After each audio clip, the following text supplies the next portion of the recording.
যুক্তিবাদলৈ স্বাগতম জনাইছোঁ। নমস্কাৰ, মই সমুজ্জ্বল দত্ত। আজিৰ যুক্তিবাদত শেহতীয়াভাৱে NPSক লৈ যিখিনি বিতৰ্ক হৈ আছে, OPS বিচাৰি আছে, কিন্তু এই গোটেই সংগ্ৰামখনৰ মাজত কিছু স্থবিৰতা আহি পৰা পৰিলক্ষিত হৈছে। মুখ্যমন্ত্ৰী ডক্টৰ হিমন্ত বিশ্ব শৰ্মাৰ চৰকাৰখনে কেনেদৰে গুৰুত্ব প্ৰদান কৰিছে, এই বিষয়বোৰো আলোকপাত কৰাৰ প্ৰয়োজনীয়তা আছে। আমি ইয়াৰ পূৰ্বে কেইবাটাও আলোচনাত কথা পাতিছিলোঁ। সদৌ অসম চৰকাৰী NPS কৰ্মচাৰী সংস্থাৰ সভাপতি অচ্যুতানন্দ হাজৰিকা ডাঙৰীয়া উপস্থিত আছে। আমি আদৰণি জনাইছোঁ অনুষ্ঠানলৈ। আৰু এই সমগ্ৰ বিষয়টো কেন্দ্ৰ কৰি আমি ইতিমধ্যে পূৰ্বতেও উল্লেখ কৰিছোঁ যে বৰ্তমান সময়ত কি হৈ আছে সেয়া জানিবৰ বাবে সকলো ইচ্ছুক। দিলীপ দাস ডাঙৰীয়া আছে, সদৌ অসম চৰকাৰী NPS কৰ্মচাৰী সংস্থাৰ নেতা দিলীপ দাস ডাঙৰীয়া আছে। আপোনাকো আদৰণি জনাইছোঁ আমাৰ অনুষ্ঠানলৈ। আৰু এই প্ৰক্ৰিয়াটোৰ মাজত স্থবিৰতা আহি পৰা বুলি শেহতীয়াভাৱে যিবোৰ বিষয়ক লৈ বহুতে ভাবিছে যে স্থবিৰতা আহি পৰিছে নেকি, বৰ্তমানৰ চৰকাৰখনৰ বাবে কিছু স্থবিৰতা আহি পৰা দেখিবলৈ পোৱা গৈছে নেকি, বৰ্তমান সময়ত কেনেকুৱা ধৰণৰ এটা চৰকাৰৰ মানসিকতা হৈ আছে, বিধানসভাত আমি কি হৈছিল দেখিছিলোঁ, তাৰ পিছত কি হৈ আছে এতিয়া আমি গম নাপাওঁ। গতিকে এই সকলোবোৰ কথা পাতিবলৈ আমি ষ্টুডিঅ'ত দুগৰাকী সদৌ অসম চৰকাৰী NPS কৰ্মচাৰী সংস্থাৰ বিষয়ববীয়া আছে। গতিকে দুয়োগৰাকীৰ সৈতে আমি কথা পাতিম। অচ্যুতানন্দ হাজৰিকা ডাঙৰীয়াৰ পৰা আমি আৰম্ভ কৰিছোঁ যে প্ৰক্ৰিয়াটো এই কেনেদৰে আগবাঢ়িছে, স্থবিৰতা আহি পৰিছে নেকি, এনেবোৰ বিষয় শেহতীয়াভাৱে সন্মুখলৈ আহিছে। কি ক'ব বিচাৰিব? ধন্যবাদ। প্ৰথম কথা, এই সংগ্ৰামখনৰ এটা গুৰুত্বপূৰ্ণ পৰ্যায়ত আমি আহি পৰিছোঁ। দেখাত যদিও স্থবিৰতা আহি পৰিছে, ঠিক তেনেকুৱা নহয়। কেৱল ধাৰাটোহে সলনি হৈছে।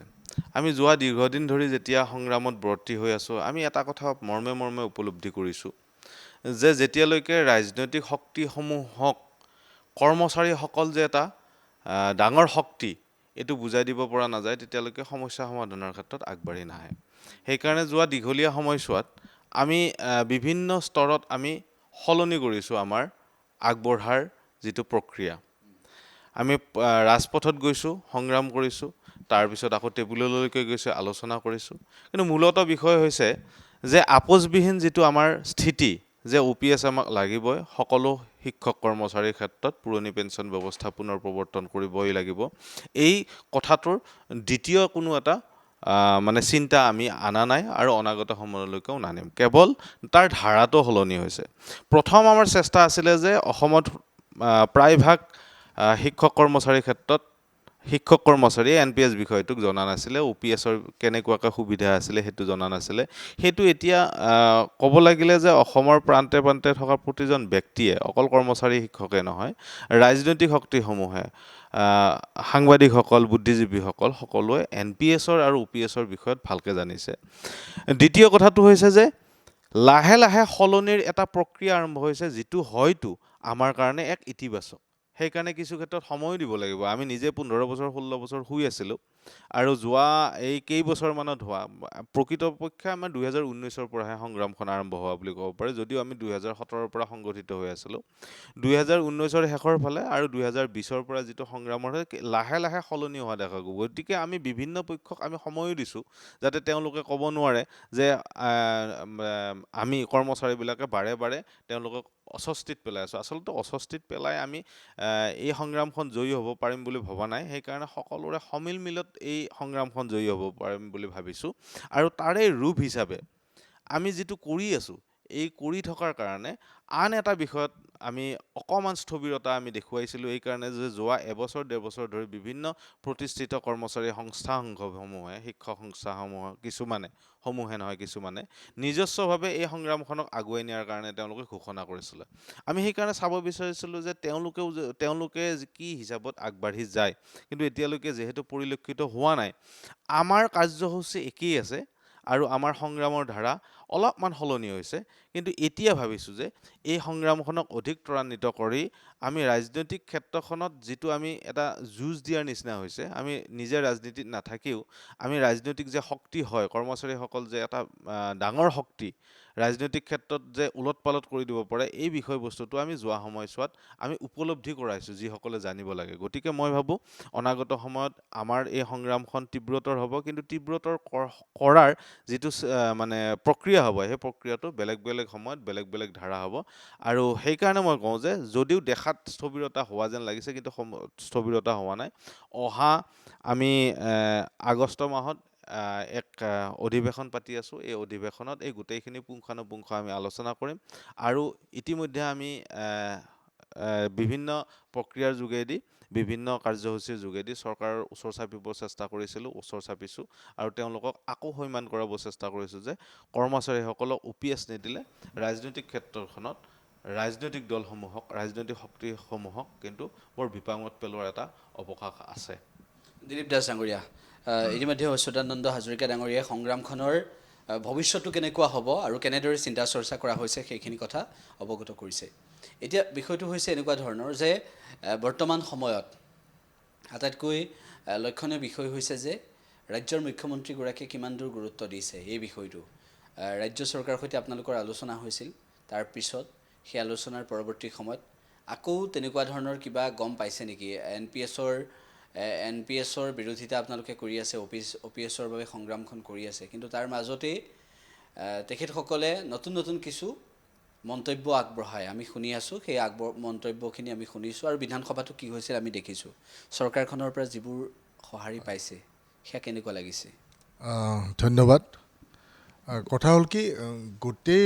প্ৰক্ৰিয়াটো যিহেতু এটা চেণ্ট্ৰেল গভৰ্ণমেণ্টৰ এটা মানে আমাৰ কেন্দ্ৰীয় চৰকাৰৰ এটা মানে স্কিম আছিলে NPSটো গতিকে কেন্দ্ৰীয় চৰকাৰক তেওঁলোকে দোহাই দিয়ে আমাৰ অসম চৰকাৰেও সততে এটা কৈ আছিল আমাক যদি চেণ্ট্ৰেল গভৰ্ণমেণ্টে কেন্দ্ৰীয় চৰকাৰে যদি NPS বাতিল কৰি OPS দিব খোজে আমাৰ কোনো মানে বিনা দ্বিধাই আমি এদিনতে দি দিম এনেধৰণৰ কথা এটা ক'ব খোজে আমাক তেওঁলোকে কিন্তু আমি জনাত যে যদিও চেণ্ট্ৰেল গভৰ্ণমেণ্টে এইটো NPSৰ স্কিমটো আনিছিল কিন্তু এইটো মানে ষ্টেট গভৰ্ণমেণ্টে নিজাকৈ লোৱাৰ তেওঁলোকৰ OPS দিয়াৰ মানে অথৰিটি থাকে বা তেওঁলোকে দিব পাৰে এই কথাটোহে আমি বাৰে বাৰে তেওঁলোকক আমি বুজাব চেষ্টা কৰিছোঁ যদিও চেণ্ট্ৰেল গভৰ্ণমেণ্টৰ এটা মানে আঁচনি বুলি কৈ থাকে NPSটো কিন্তু আপোনালোকে আমাৰ যিহেতু আমি ষ্টাডি কৰিছোঁ অধ্যয়ন কৰিছোঁ ষ্টেট গভৰ্ণমেণ্টে আমাক OPS দিব পাৰে বা বেলেগ ষ্টেটত কিছুমান ষ্টেটত লাগুৱে কৰা নাই NPS যেনেকৈ আপোনাৰ ৱেষ্ট বেংগলতো তেওঁলোকে NPSৰ নামেই নুশুনিলে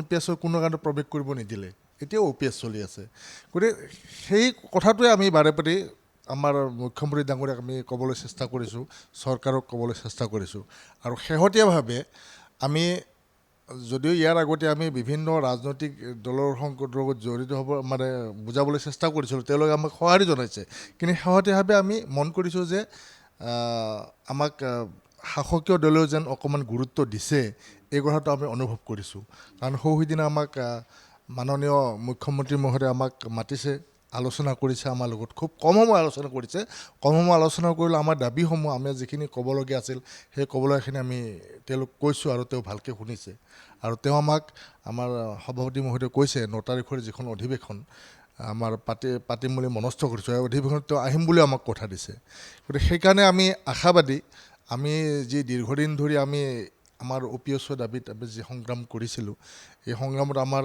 ইতিবাচক ফল এটা যেন পাম বা OPS নাপালেও OPSৰ সমকক্ষ কিবা যেন পাম আমাৰ যেন বহুত লোকচান নহয় OPS নাপালেও এই ধৰণৰ কথা এটা আমি মানে চিন্তা কৰাৰ আশা এটা আমি কৰিছোঁ তাৰমানে অৱসৰপ্ৰাপ্তসকলৰ কথা কি চিন্তা কৰিছে এইটো এটা ডাঙৰ কথা আটাইতকৈ আমি বেছি শংকিত হৈ আছোঁ যিখিনি ইতিমধ্যে অৱসৰ গ্ৰহণ কৰিলে আৰু যিখিনি অৱসৰ গ্ৰহণ কৰিব গৈ আছে তেওঁলোকৰ কাৰণে খুব দুখৰ দিন চলি আছে আৰু সেইকাৰণে আমি আশা কৰিছোঁ যে অসম চৰকাৰৰ যোগেদি তেওঁলোকৰ কাৰণে সকাহ এটা দিয়াৰ কাৰণে সোনকালে কিবা এটা সিদ্ধান্ত গ্ৰহণ কৰক যোৱা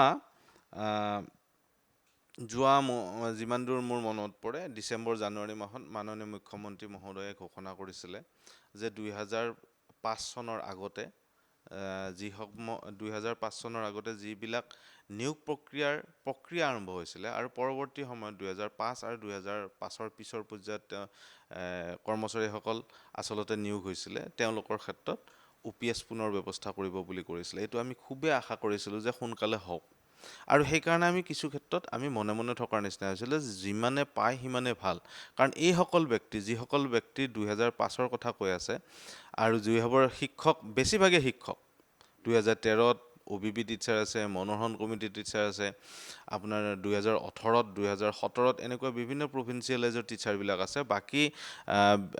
বাকী বিলাকো আছে, কিন্তু কম আছে শিক্ষকতকৈ বাকীসকল। এইসকলে যদি সকাহ পায় নহয়, ইয়াতকৈ ডাঙৰ এটা উপলব্ধি নাথাকিব আমাৰ। তেওঁলোকক যদি আমি জাষ্টিছ এটা দিব পাৰোঁ নহয়, আমাৰ গোটেই সংগ্ৰামখনৰ কিন্তু কেন্দ্ৰবিন্দুৱে হৈছে এইসকল। কাৰণ তেওঁলোকে অহা 1-2 বছৰৰ ভিতৰত মোটামুটি তেওঁলোকে অৱসৰ গ্ৰহণ কৰিব আৰু তেওঁলোকৰ খুব বেয়া অৱস্থা হ'ব, কাৰণ যিসকল ইতিমধ্যে আছে। গতিকে আমি এই ক্ষেত্ৰত সোনকালে, সিদিনাখনেও আমি যেতিয়া লগ পাইছিলোঁ মাননীয় মুখ্যমন্ত্ৰীক বাৰে বাৰে কৈছোঁ যে সোনকালে এই চৰকাৰী অধিসূচনাখন যদি প্ৰকাশ হয়, তেতিয়াহ'লে স্পষ্টভাৱে আমি গম পাম যে কৰ্মচাৰীসকল এটা ভাল লাইনলৈকে গৈ আছে। কাৰণ কি হয়, বাৰে বাৰে আমি যিমানেই চেষ্টা নকৰোঁ নহয়, একেদিনে OPS হ'ব বুলি আমি আশা কৰা নাই। সেইটোৰ কাৰণে এটা দীৰ্ঘদিনীয়া আমি যিটো পৰিকল্পনা লৈছোঁ, সেই পৰিকল্পনাতে আমি আছোঁ। কিন্তু তথাপি এইসকল ব্যক্তিৰ কাৰণে বহুত দিন নাই।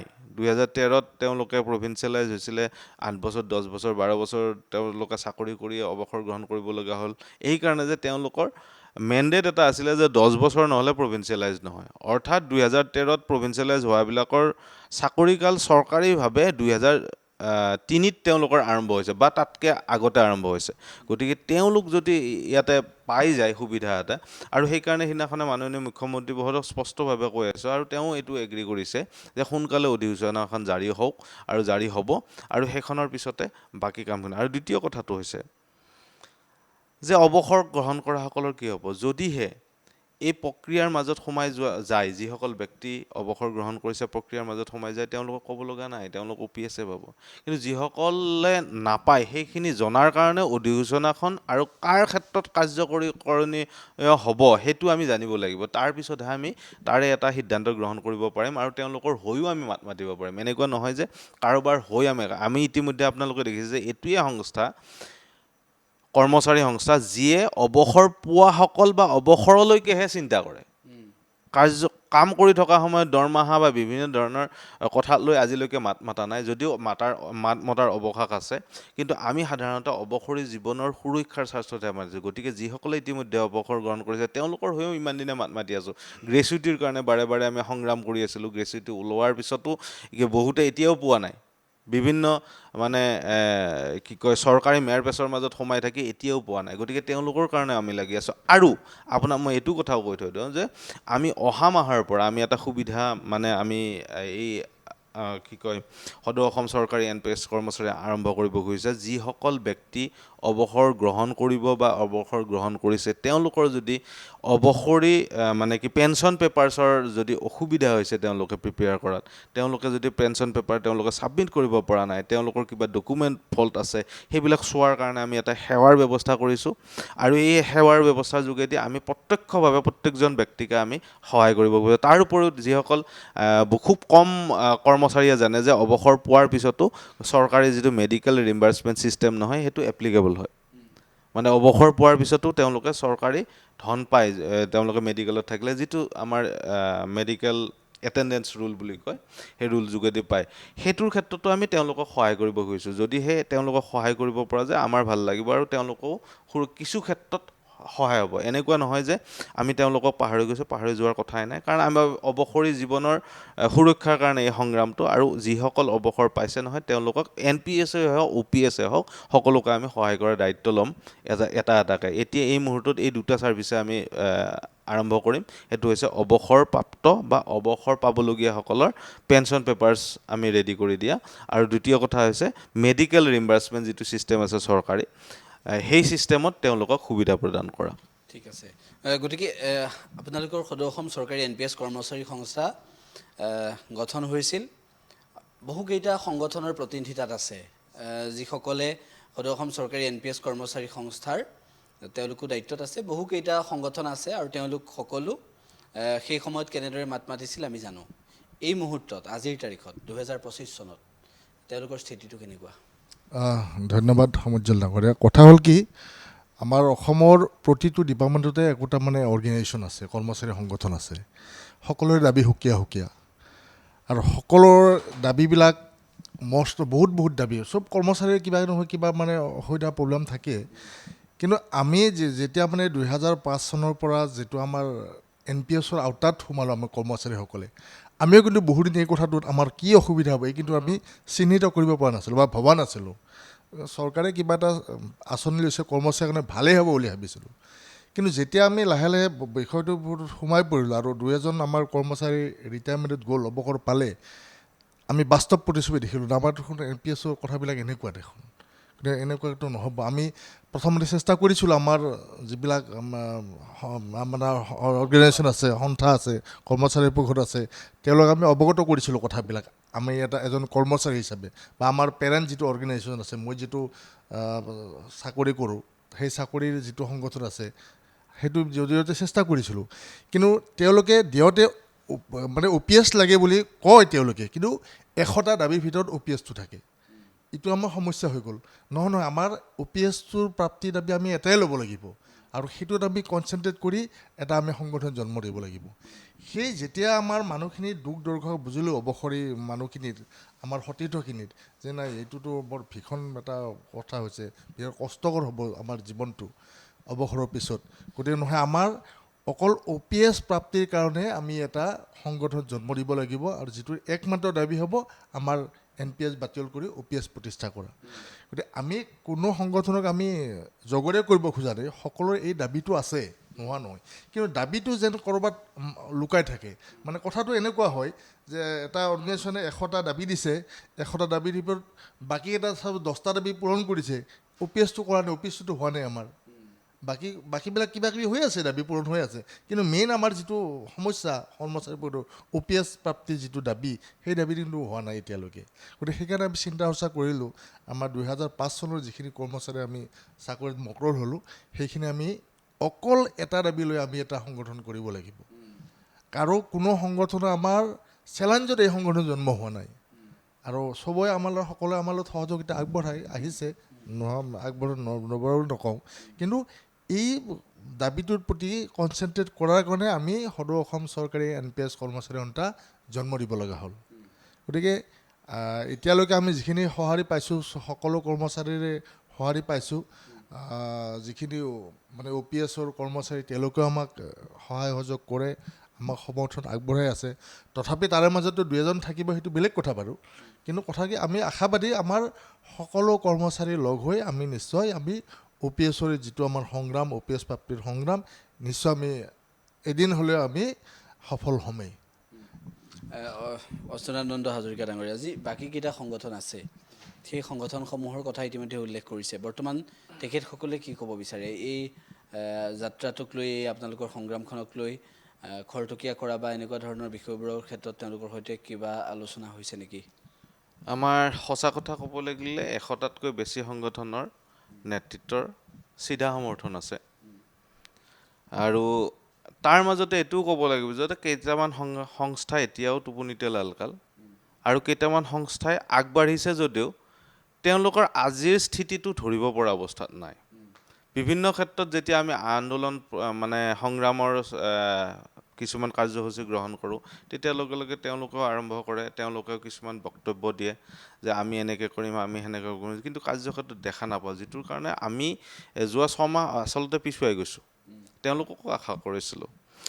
মই ভাবোঁ যে তেওঁলোক এতিয়াও এই মুহূৰ্তত OPS এটা ভয়ানক শংকা, এই বুলি হয়তো কিছুমান ক্ষেত্ৰত 2-4 নেতৃত্বৰ থকা ব্যক্তিয়ে হয়তো এতিয়া উপলব্ধি কৰিব পাৰে, বা এনেকুৱাও হ'ব পাৰে যে তেওঁলোকৰ নেতৃত্ব লৈ আছে OPS লৈ থকা ব্যক্তি, গতিকে তেওঁলোকৰ কাৰণে এইটো 2 নম্বৰ স্থানত থকা মানে দাবী ধৰণৰ কথা হ'ব পাৰে, মানসিকতা হ'ব পাৰে।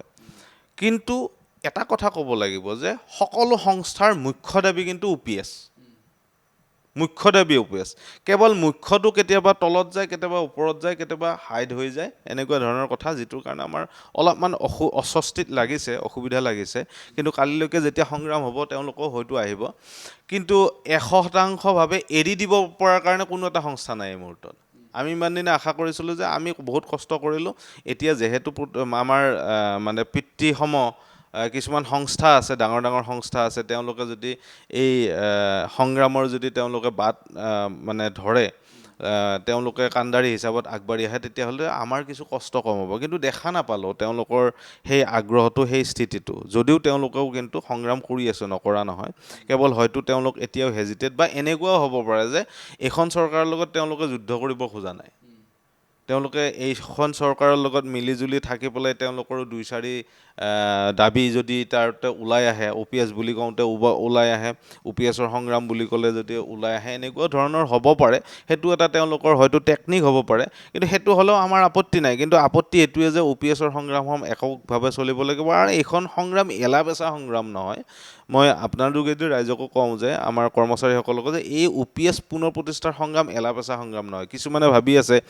কিছুমানে মাজে মাজে আমাক কয় খুব কেতিয়াবা গালিও পাৰে যে খানাপাৰাত ইমান কষ্ট কৰি গ'লোঁ তাৰপিছত দেখোঁ OPS নহ'ল সিদিনাখনে আন্দোলন কৰিলোঁ OPS নহ'ল সেইটো OPS হোৱাৰ কথাটো একেদিনাই নহয় কিন্তু আন্দোলনেদি আমি চৰকাৰখনক বা ৰাজনৈতিক শক্তিসমূহক আমি ওচৰ চপাই আনিব পাৰিছোঁ আৰু তেওঁলোকৰ লগত আলোচনা কৰি আলোচনাৰ সিদ্ধান্ত কৰিহে হ'ব আৰু এইটোৰ এটা ৰাজনৈতিক সিদ্ধান্ত যেতিয়ালৈকে ৰাজনৈতিক শক্তিসমূহক চিধা-চিধি টক্কৰ দিব নোৱাৰোঁ তেতিয়ালৈকে OPS নহ'ব আৰু তেতিয়ালৈকে আমি কিন্তু এই সংগ্ৰামখন লৈ যাব লাগিব বিভিন্ন ধাৰা বিভিন্ন পৰিকল্পনাৰে আৰু সেইটো আমি কৰি আছোঁ কৰ্মচাৰী পৰিষদে কি কয় এই ক্ষেত্ৰত তেওঁলোকৰ লগত মোৰ চিধা-চিধি এই মুহূৰ্তত বহুত দিন যোগাযোগ নাই এইকাৰণে যোৱা কেইটামান আন্দোলনৰ কাৰ্যসূচীত তেওঁলোকৰ সমৰ্থন আমি নাপালোঁ তেওঁলোকৰ মাজতে সাধাৰণ সম্পাদক মহোদয়ে কিবা এটা বিবৃতি দিছিলে আপোনালোকৰ চেনেলতে মই দেখিছিলোঁ গতিকে সেইটো তেওঁলোকৰো চাগে মিশ্ৰিত সঁহাৰি বাকী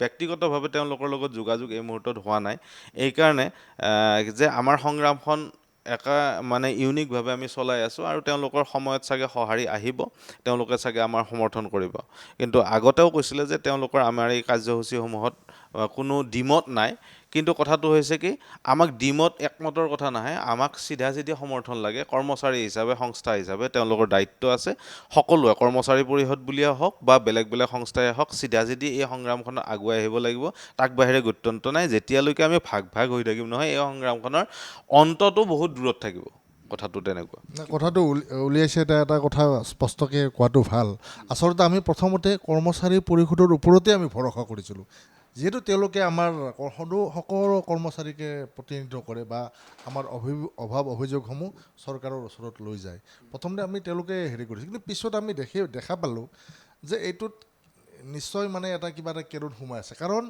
আমি জনাত যেতিয়া এই মানে মেমৰেণ্ডাম অফ আণ্ডাৰষ্টেণ্ডিংটো উলিয়াইছিল তাতে কৰ্মচাৰী পৰিষদৰ অনুমতি সাপেক্ষে হৈছে অনুমতি নোহোৱাকৈ কৰ্মচাৰী পৰিষদৰ আলোচনা নকৰাকৈ এই মানে NPSৰ কথাটো অহা নাছিল আমি এইটো জানিব পাৰিছোঁ মানে কিমান দূৰ সত্য নাজানো কৰ্মচাৰীবোৰ নেতাসকলৰ এইটো নো অবজেক্ট যিটো NOC কিবা প্ৰস্তুত কৰিছিলে ছিগনেচাৰ কৰা বুলি শুনিছোঁ গতিকে সেই কাৰণে বোধহয় তেওঁলোকৰ এটা দ্বিধাগ্ৰস্ততা আছে যে আমিয়ে চহী কৰিছোঁ আৰু আমিয়ে আকৌ আন্দোলন কৰিম থাকিব কিমান দূৰ হেৰি নাজানো কিন্তু এই ধৰণৰ বুবা চলি আছে আৰু কিছু ক্ষেত্ৰত কিজানি হয়ে কিজানি এনেকুৱা আমাৰ কেতিয়াবা মানে ভাৱ হয় তাৰমানে যিহেতু মানে OPSৰ সংগ্ৰামত তেওঁলোকে যিমান একাগ্ৰতাৰে যিমান আন্তৰিকতাৰে বা যিমান সক্ৰিয়ভাৱে তেওঁলোকে অংশগ্ৰহণ কৰিব লাগিছিল বা তেওঁলোকে নিজাববীয়াকৈ আন্দোলন যুগুত কৰিব লাগিছিল সেইটোতো আমি দেখা নাই যাৰ ফলত আমাৰ এই এটা দাবীৰ কাৰণে আমি এটা দাবী লৈ পেলাই আমি এইটো NPS গঠন কৰিব লগা হ'ল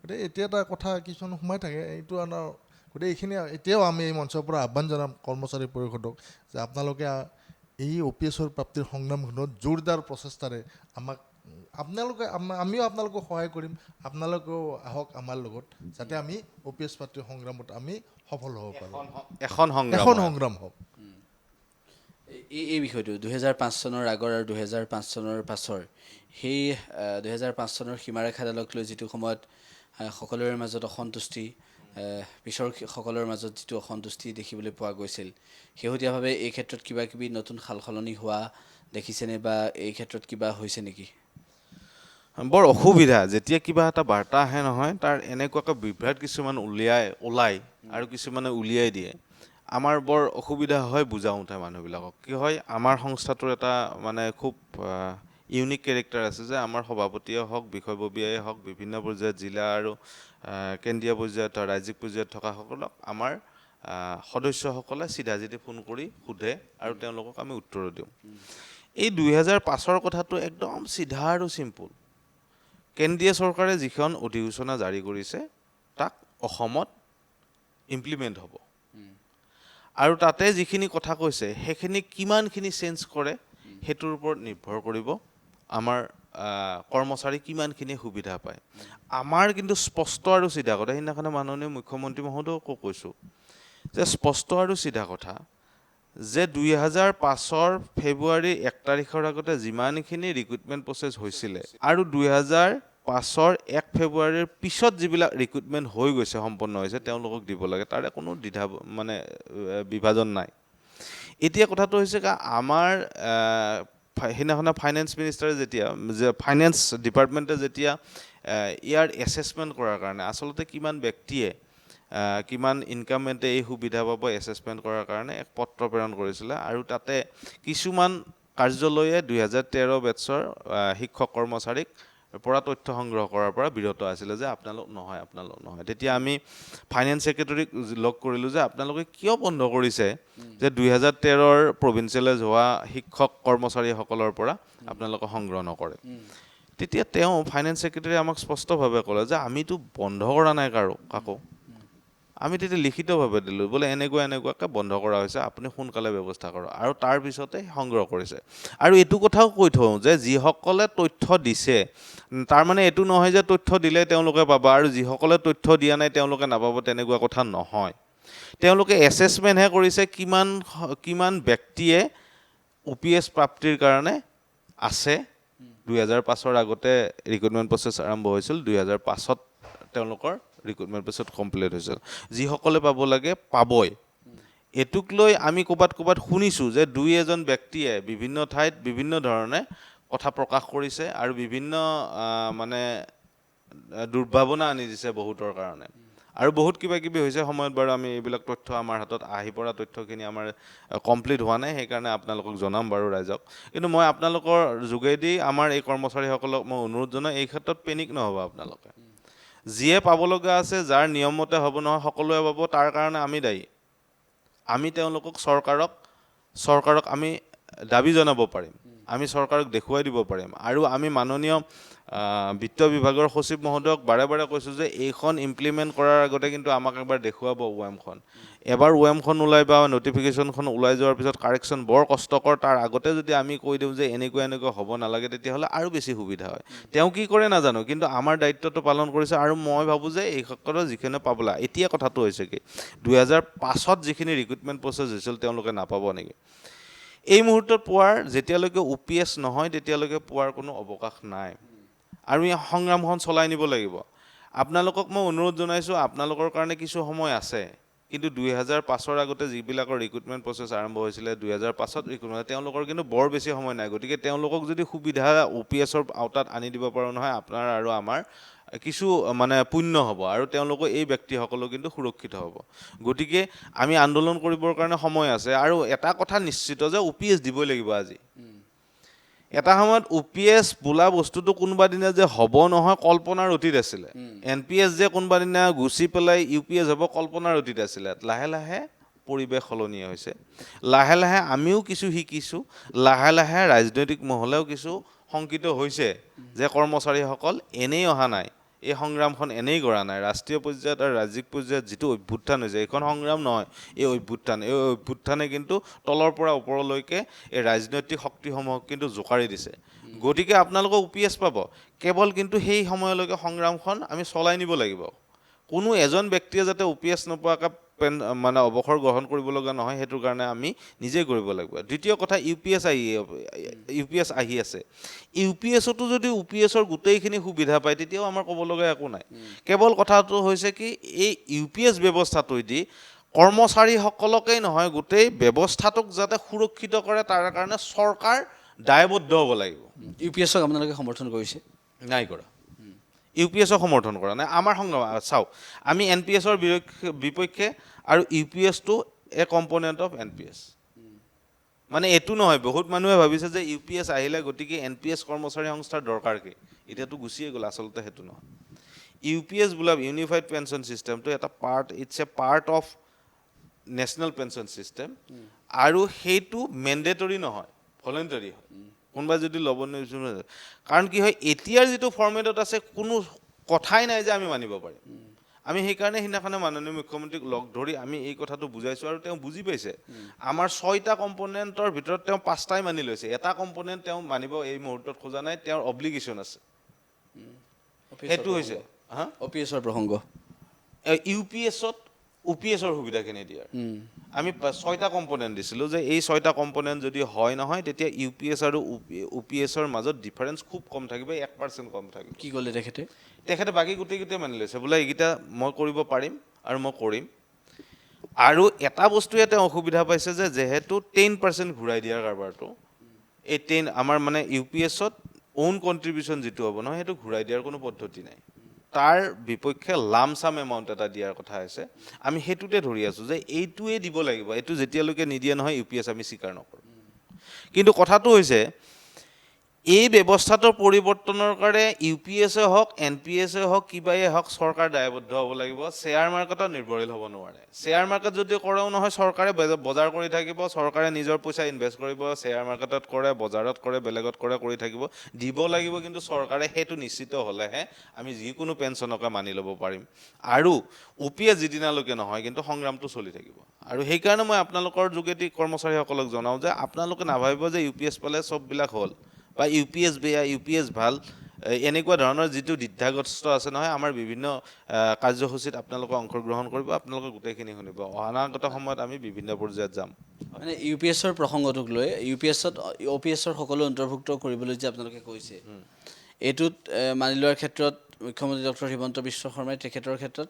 কিছু লিমিটেশ্যন আছে বুলি কৈছে হয় লিমিটেশ্যন তেখেতে এটা কথা কৈছে যে এইখন UPS-টো আমাৰ ইয়াতে ইমপ্লিমেণ্ট হওঁ বুলি মই নটিফিকেশ্যন কৰাই নাই মডিফিকেশ্যনৰ কাৰণে কৰিব নোৱাৰোঁ কাৰণ এইখন তেওঁৰ কথাটো অমূলক নহয় যিটো ইতিমধ্যে দিলীপ দাস ডাঙৰীয়া কৈছে যে NPS ব্যৱস্থাটোৰ যিখন এক PFRD এক এইটো চেণ্ট্ৰেল গভৰ্ণমেণ্টৰ এক এবাৰ মানি লৈছে ষ্টেট গভৰ্ণমেণ্টে যিকোনো ক্ষেত্ৰতে নহওক এবাৰ ষ্টেট গভৰ্ণমেণ্টে মানি লৈছে মানি লোৱাৰ পিছত এতিয়া মডিফিকেশ্যন তেওঁলোকৰ যোগেদিয়ে ষ্টেট গভৰ্ণমেণ্ট বা চেণ্ট্ৰেল গভৰ্ণমেণ্টৰ বিভিন্ন পৰ্যায়ৰ যোগেদি আমি যিটো হেঁচা প্ৰয়োগ কৰিলোঁ তেওঁলোকে UPS-টো আনিবলৈ বাধ্য হ'ল UPS-টো আনিলে এতিয়া UPS-টো ইমপ্লিমেণ্টে হোৱা নাই এইটো মডিফিকেশ্যন হ'ব বুলি তেওঁৰ এখতিয়াৰ আচলতে নাই আমিও বুজি পাওঁ কিন্তু আমি এটা অনুৰোধ কৰিছিলোঁ যে মাননীয় মুখ্যমন্ত্ৰী মহোদয়ক আমি ব্যক্তিগতভাৱে অনুৰোধ জনাইছোঁ যে আপুনি তেতিয়াহ'লে চেণ্ট্ৰেল গভৰ্ণমেণ্টলৈ লিখক যে অসমৰ কৰ্মচাৰীসকলে এই কম্পনেণ্টটো ভাইটেল বুলি ভাবে OPS নোহোৱালৈকে চাওক দেই আমি UPS-টো এতিয়াও মানা নাই আমাৰ সকলো কাৰ্যসূচীতে আমি এইটো কথা বাৰে বাৰে যে UPS এতিয়াও মানা নাই তেতিয়াও নামানিম কিন্তু কথাটো হৈছে কি এইটো পইণ্ট যদি আহি যায় তেতিয়াহ'লে আসন্ন এই 2-1 বছৰত ৰিটায়াৰ্ড হোৱা মানুহখিনি বাচি যাব এইটো ক্ষেত্ৰত তেওঁ কৈছে যে এইটো যেহেতু মোৰ এখতিয়াৰত নহয় মই আৰু ইমপ্লিমেণ্ট কৰাই নাই আজিলৈকে গতিকে মডিফিকেশ্যনৰ এই যিকোনো প্ৰক্ৰিয়াতে মই পঠাবৰ কাৰণে অসুবিধা হয় ইমপ্লিমেণ্ট কৰাৰ পিছতহে এইবিলাক কথা আহি যাব গতিকে এনেকুৱা ধৰণৰ যিখিনি কথা আছে যেহেতু চিফ মিনিষ্টাৰ হিচাপে মাননীয় মুখ্যমন্ত্ৰী মহোদয় হিচাপে তেখেতে আমাক এটা আশ্বাস দিছে যে এই ক্ষেত্ৰতো মই তোমালোকৰ লগত কথা পাতিম আকৌ তোমালোকৰ এই কথাবিলাকো কেনেকৈ লৈ যাব পাৰি এটা মেকানিজম উলিওৱাৰ দৰকাৰ গতিকে সেই ক্ষেত্ৰত অহা 9 তাৰিখে আমাৰ যিটো অধিৱেশন হ'ব তেওঁ আহোঁ বুলি কৈছে তাতে হয়তো আমি বেছিকৈ সময় পাম এতিয়া মাত্ৰ 7 মিনিট আমি পাইছোঁ 8 মিনিট পাইছোঁ তাৰ মাজত তেওঁ কিছু কথা পাতিছোঁ কিছু কথা পাতিব পৰা নাই আমাৰ অধিৱেশনত তেওঁ আহিম বুলি কৈছে সেইটো আমাৰ কাৰণে ডাঙৰ উপলব্ধি যে আমি এটা সংগ্ৰামী সত্তা এই সদৌ অসম চৰকাৰী NPS কৰ্মচাৰী সংস্থা আন কৰ্মচাৰী সংস্থাৰ নিচিনা নহয় আমি এটা সংগ্ৰামী সত্তা আৰু এইটো কৰ্মচাৰীসকলৰ অৱসৰী জীৱনৰ সুৰক্ষাৰ কাৰণে সংগঠিত ব্যৱস্থা আৰু এই ব্যৱস্থাটোৰ ক্ষেত্ৰত তেওঁ আহিম বুলি কৈছে আমি ভাবিছোঁ যে আমাৰ প্ৰতি তেওঁ ইমান দিনে যিটো ভাবিছিলোঁ যে তেওঁ নেতিবাচক হৈ আছে কৰ্মচাৰীসকলৰ প্ৰতি নেতিবাচক হৈ আছে সেইটো চাগে চেঞ্জ হৈছে আৰু সেইদিনাই বুজিম যিদিনাই এই লাহে লাহে এইবিলাক চেঞ্জ হোৱাৰ কাৰণে তেওঁ মত পোষণ কৰিব আৰু যেনেকৈ কৰিছে হয়তো অহা 9 তাৰিখে কিজানি আৰু বেলেগো নিউজ আহিব পাৰে আৰু ভাল নিউজ আহিব পাৰে কিন্তু সেই আশাত এতিয়া NPS-ৰ কিমান কৰ্মচাৰী আছে NPS-ৰ অধীনত 3.5 লাখৰ ওপৰত আছে এতিয়া 3.5 লাখ অৱসৰ কিমানে ল'লে এতিয়া অৱসৰ 28,000 মানে লৈছে 28,000 মান 25,000 পৰা 28,000 একুৰেট ডাটা নাপাওঁ আজিকালি তেজাৰীত গোটেইখিনি হয় ষ্টেটলৈকে নাহে ডাটা সেইকাৰণে অলপমান অসুবিধা তথাপি আমি এক্সেছ কৰা মতে 25ৰ পৰা 28ৰ ভিতৰত অধিৱেশন আপোনালোকে আয়োজন কৰিছে গতিকে তাৰ প্ৰাক্ষণত মুখ্যমন্ত্ৰীগৰাকীকো আপোনালোকে সাক্ষাৎ কৰিছে বা মুখ্যমন্ত্ৰীগৰাকী যাম বুলি প্ৰতিশ্ৰুতিও দিছে। হয়। ইয়াৰ পিছত যদি অধিৱেশনৰ পৰৱৰ্তী সময়ত ইউ পি এছতে যদি অ' পি এছৰ দাবীখিনি পূৰণ কৰে তেতিয়াহ'লে সদৌ অসম চৰকাৰী NPS মানে আপোনালোকৰ যি সংস্থা আছে সদৌ অসম চৰকাৰী NPS কৰ্মচাৰী সংস্থা আছে সেই সংস্থাত আপোনালোকে হয়তো তেতিয়া এই দাবীখিনি কৰাৰো অধিক মানে যিখিনি দাবী এতিয়ালৈকে চলি আছিল সেই দাবীখিনি আৰু হয়তো সিমানতে শেষ হ'ব যদিহে নহয় কথাটো এনেকুৱা যে আমি ধৰক প্ৰক্ৰিয়া এটা আৰম্ভ হৈছে 15 বছৰ পিছত এতিয়া যিটো বাকী সংস্থা সংঘসমূহে ভুল কৰিলে আমি আজি ভুগিছোঁ ন 2005 চনত যেতিয়া NPS ইমপ্লিমেণ্ট কৰিছিলে একো নভবা নিচিন্তাকৈ লগে লগে একচেপ্ট কৰি লৈছিলোঁ আমি কৰ্মচাৰী সমাজে একচেপ্ট কৰি লৈছিলোঁ সংস্থা সংঘত দুখ দি লাভ নাই আমি কৰ্মচাৰীসকলে একচেপ্ট কৰি লৈছিলোঁ যে এইটো ভাল ব্যৱস্থা এটা আমি গম পালোঁ 2016-17ত আমি আন্দোলন কৰিলোঁ 2018-19ৰ পৰা এই ব্যৱস্থাটো হ'ব দিব নোৱাৰি UPSটোত যদি গোটেইখিনি সুবিধাও দিয়ে আৰু 3-4 বছৰ ৰাখিব লাগিব ৰ'ব লাগিব যাতে এইখিনি ফুললি ইমপ্লিমেণ্ট হয় চাওক DCR যি 2021ত আপোনাৰ ইমপ্লিমেণ্টেশ্যন অসমত আজিলৈকে 20%তকৈ বেছি অৱসৰী ব্যক্তিয়ে DCR যি পোৱা নাই অসমখন ইমান লেণ্ড অফ লাহে লাহে নাই বিশেষকৈ কৰ্মচাৰীসকলৰ ক্ষেত্ৰত নহয় বৰ কষ্টকৰ হৈ যায় ভাবি সেইকাৰণে আমাৰ কাম শেষ নহ'ব সেইটো সঁচাকৈয়ে UPSৰ এই মানে চাওক দুটা বস্তু হ'ব পাৰে এটা আমাৰ হেঁচাৰ কাৰণে মানিব পাৰে এটা তেওঁলোকে উইলিংলি মানিব পাৰে যিটো প্ৰশাসন ব্যৱস্থাত ব্যক্তিসকল আছে আৰু এনেকুৱা নহয় যে মুখ্যমন্ত্ৰী মহোদয় এইটো ব্যৱস্থা মানে আমাৰ এই প্ৰসংগটোৱে বাৰে বাৰে কৰ্মচাৰী মানে তেওঁৰ যিখিনি ছাবঅৰ্ডিনেট ষ্টাফ আছে তেওঁলোকক কৈ থাকিব তেনেকুৱাতো নহয় ন গতিকে আমি এইখিনি চাব লাগিব যে শুদ্ধভাৱে আমি কৰ্মচাৰী যিখিনি শংকা আমি কৰিছিলোঁ সেই শংকাটো নিবাৰণ হৈছে নে নাই আমাৰ কৰ্মচাৰীসকলে সঁচায়ে উপকৃত হৈছে নে সঁচায়ে UPSৰ নিচিনা আমি সুৰক্ষিত হৈছোঁ নাই সেইটো নিশ্চিত হোৱাৰ পিছতহে আমাৰ এই সংস্থাটোৰ হেৰি পৰিব জ্যোতি পৰিব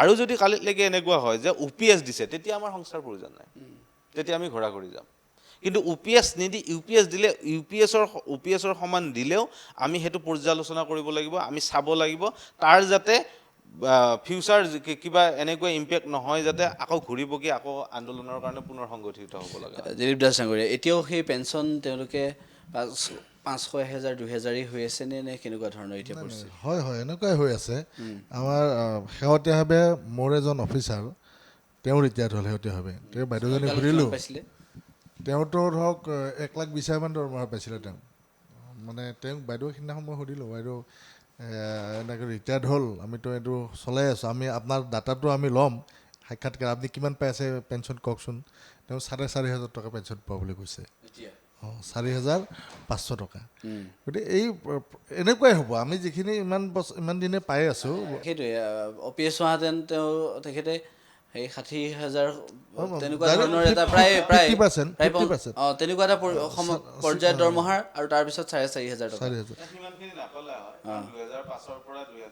ছাৰ্ভিচ লেনটোৰো কথা আছে গতিকে তেওঁ ধৰক কিবা এটা পালেহেঁতেন 40,000ৰ ওপৰত পালে হয় 40,000 কথা হ'ল কি সেইটোৱে মানে আচলতে আমাৰ সংগ্ৰামটো যদিও আমাৰ কাৰণে লাগিছোঁ আচলতে এইটো সামাজিক ব্যাধি সমাজৰ মানে চব অৰ্থনীতিতে আমাৰ ব্যাপক প্ৰভাৱ পেলাব এই NPS চিষ্টেমে কাৰণ যেতিয়া আপোনাৰ পকেটত বজাৰ কৰিব পইচা নাথাকিব মানে কিবা কিনিব পইচা নাথাকিব তেতিয়া অৰ্থনীতিত ডেফিনেটলি প্ৰভাৱ পৰিব গতিকে এইবিলাকৰ কথা আমি চৰকাৰক বুজাইছোঁ যদিও আপোনালোকে আমাক কিবা এটা কৰ্মচাৰীখিনিৰ জৰিয়তে কিবা এটা মানে ব্যয় কমাব খুজিছে আপোনালোকে কিন্তু ব্যয় কমাব যাওঁতে আমাৰ সমাজখনৰ অৱস্থা কি হ'ব এই মানুহখিনিৰ অৱসৰৰ পিছত কি হ'ব কেনেকৈ বাচিব চব ভিক্ষাৰ জলঙা লৈ থাকিব লাগিব তেওঁলোকে এই কথাটো আমি বুজাবলৈ চেষ্টা কৰিছোঁ আৰু এই যিহেতু চৰকাৰৰ হাতত তথ্য আছে পেঞ্চনৰ পিছত মানুহখিনিয়ে কিমান পেঞ্চন পাইছে NPSত এই তথ্যটো বোধহয় চৰকাৰে পাইছে